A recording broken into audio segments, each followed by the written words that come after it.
Bismillahirrohmanirrohim. Assalamualaikum warahmatullahi wabarakatuh. Salah satu isi dari Al-Quran adalah kisah-kisah. Seperti pada surat An-Nahl ayat 92 tentang kisah seorang wanita pemintal benang. Berikut kisah selengkapnya. Pada zaman jahiliyah, terdapat seorang perempuan yang mencemaskan keadaan dirinya.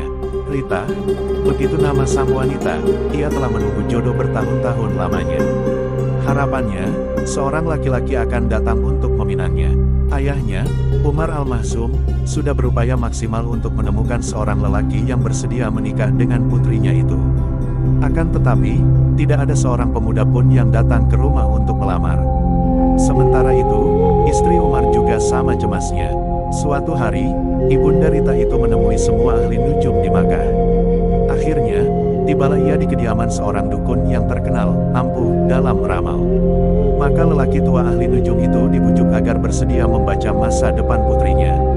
Kepadanya, ia menyerahkan belasan batang emas. Akhirnya, si tukang nujum berkata, dalam waktu dekat Rita akan menikah dengan seorang pemuda.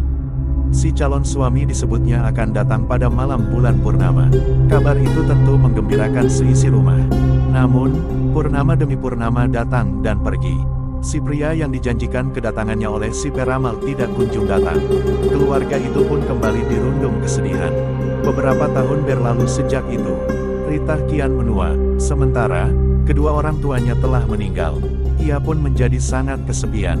Hingga pada suatu hari, seorang kerabatnya yang tinggal di perkampungan Bani Tamim datang berkunjung.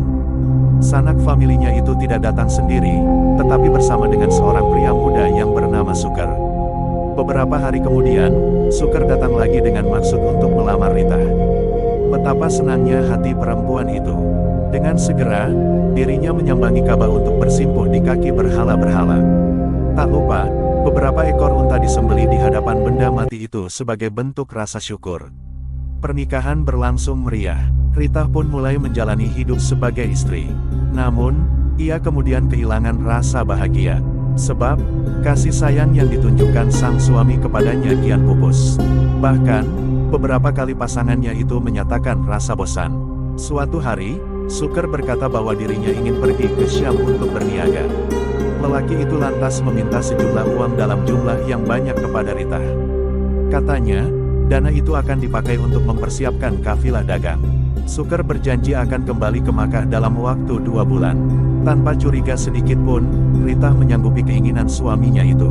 Lantas, 5 bulan berlalu. Sukar tidak kunjung pulang. Rita bertanya kepada setiap penduduk Makkah yang baru saja datang dari Syam. Namun, jawaban mereka mengejutkannya. Sukar tidak pernah pergi dengan kafilah manapun, kata orang-orang. Akhirnya, Rita mengetahui, suaminya itu sejak awal pergi ke desa Bani Tamim tempatnya berasal. Betapa kecewa hati perempuan itu ketika berjumpa dengan Sukar. Sebab, sang suami dengan terang-terangan menceraikannya. Sukar berkata, pernikahan itu terjadi hanya karena terpaksa. Ibunya berambisi menguasai harta keluarga Umar Al-Mahsum. Rita meratapi nasibnya. Dia menangis siang dan malam dan tidak mau keluar dari kamarnya.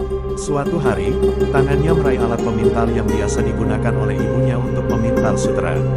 Esok pagi, Rita membawa sekantung uang untuk membeli benang sebanyak-banyaknya. Dia juga menemui gadis-gadis yang lantas disuruhnya memintal. Mereka diberi upah 1 dirham per harinya. Setiap pagi, para perempuan muda itu datang ke rumah. Rita akan duduk di tengah-tengah mereka dan memintal bersama. Pada malam hari, ketika gadis-gadis tersebut pulang, Rita kembali kesepian. Dalam pikirannya, berkecamuk banyak pertanyaan. Untuk siapa memintal benang? Untuk dirinya agar dapat berhias diri. Namun, untuk siapa diri ini berdandan? Untuk suami, tetapi bukankah Sukar telah menipunya? Pertanyaan-pertanyaan itu seolah-olah petir yang memekakkan kedua telinganya. Tanpa disadari, ia menjulurkan kedua tangannya, meraih benang-benang yang telah dipintalnya sepanjang hari itu. Lantas, hasil pintalan itu diuraikannya lagi satu persatu. Esoknya, Rita menyuruh gadis-gadis itu memintal kembali. Malamnya, ia kembali menghancurkannya. Begitu terus setiap hari, hingga akhirnya Rita pun meninggal. Kesepian ternyata telah membuat mentalnya terganggu. Kisah Rita tersebut dikisahkan dalam Al-Quran Surah An-Nahl ayat 92 yang artinya, dan janganlah kamu seperti seorang perempuan yang menguraikan benangnya yang sudah dipintal dengan kuat, menjadi cerai-berai kembali. Kamu menjadikan sumpahmu, perjanjianmu, sebagai alat penipu di antaramu disebabkan adanya satu golongan yang lebih banyak jumlahnya dari golongan yang lain. Sesungguhnya, Allah hanya menguji kamu dengan hal itu. Abdullah bin Katsir berkata tentang perumpamaan dalam ayat tersebut, itu mengenai kisah seorang perempuan bodoh di Makkah. Tiap kali ia memintal benang dan menjadikannya kuat, ia mengurainya lagi. Itulah mengapa Rita kemudian dijuluki Al-Hamka, yang artinya bodoh. Demikian kisah seorang wanita pemintal benang dalam Al-Quran.